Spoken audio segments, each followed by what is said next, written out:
Hello!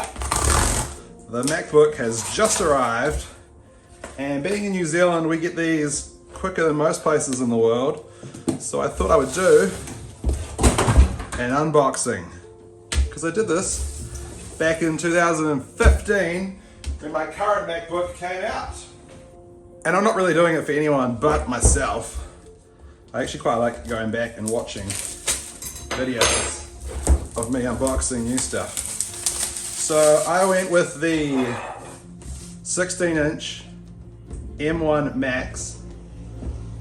I upgraded the RAM to 32 gigs and I upgraded the hard drive to 2 terabytes. So I'm just going to do a bit of an unboxing and kind of first impressions. It is solid. Let's look in the box first. I know everyone wants to get to the juicy stuff, but what do we got?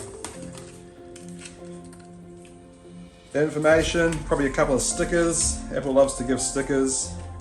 I saw online that they're doing different colored stickers this time. Yeah, black stickers for the first time. Really cool. New power brick. I'm loving all this new paper. It's like a silky kind of matte paper. New power brick, reminds me of the old airports they used to do. This bad boy is 28 amps out. 140 watt for charging. Return of the MagSafe. This has been one of the #1 things why I haven't upgraded from my 2015 MacBook. Well, it's because I love the MagSafe so much. It's got the new braided cable. New braided cable, which you'll find on the HomePods. Real decent sized cord as well. Usually Apple loves to give you tiny cords. This is like 2 meters.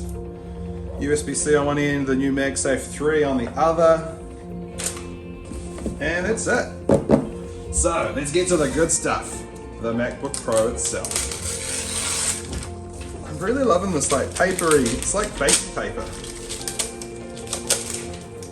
And first impressions from holding it, it is such a solid, nice, smooth finish. It reminds me of the iPad Pro, it's just like a solid piece of machine. Alright, let's do the fun bit. Oh god, that's good. Let's peel that bad boy off. And it just turns on by itself. Touch ID port up here. I'm loving the black underneath the keypad. Real subtle. Loving the huge trackpad, which is probably something the MacBooks have had for a while, but I'm still rocking the 2015. Touchpad's tiny. Hello. So the main things that are awesome on this, return to the SD slot, HDMI slot, USB-C on that side. Over here, return to the MagSafe port and a headphone jack and 2 more USB-Cs. Right, that's the short, real quick unboxing of the new MacBook Pros. I'm gonna sit down and have some fun. Thanks for tuning in.